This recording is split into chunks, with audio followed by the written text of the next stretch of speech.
August 1966. Two men are found dead on a hilltop in Brazil. They're wearing business suits, raincoats, and lead masks over their eyes.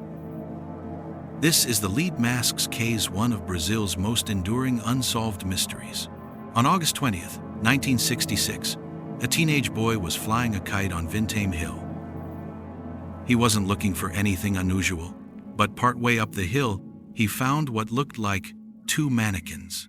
They weren't mannequins. They were bodies, already decomposing. The dead men were identified as Miguel José Viana, 34, and Manuel Pereira da Cruz, 32. Both were electronics technicians. Both were married. Both had young families.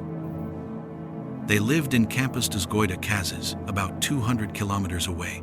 Respectable men, ordinary lives, but something brought them to that lonely hillside, and whatever it was, it killed them.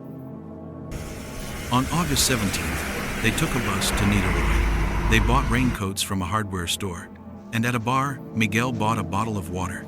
The waitress remembered him. He seemed nervous, constantly checking his watch. Not the kind used for radiation protection. These were more like blindfolds. They would have made it impossible to see. Nearby, an empty water bottle, 2 wet towels, and a small notebook. On one page, a handwritten note in Portuguese. Translated, it read, 4:30, be at the specified location.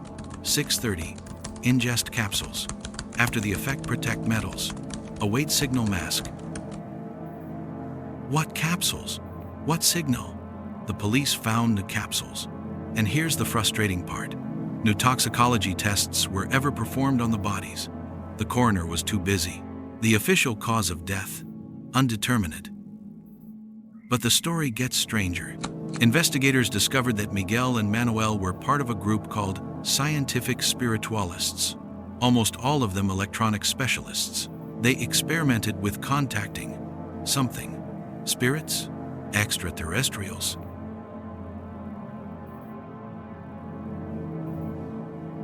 But it gets stranger.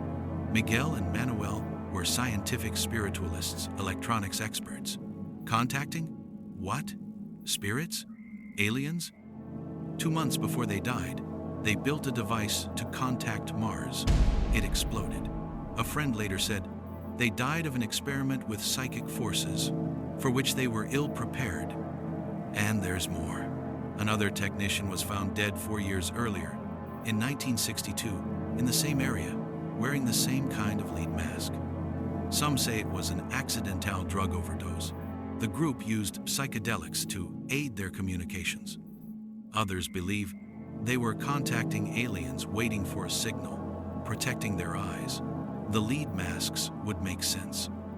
And then there are those who think they died from fear or from something they were never meant to see. Nearly 60 years later, the case remains unsolved. No one knows why two men put lead masks on, climbed a hill, and never came back. Miguel and Manuel took their secret to the grave, and Vintame Hill keeps its silence. 2 men, 2 masks, 1 hill, and a question that will never be answered. What were they really waiting for? Or better yet, what was waiting for them?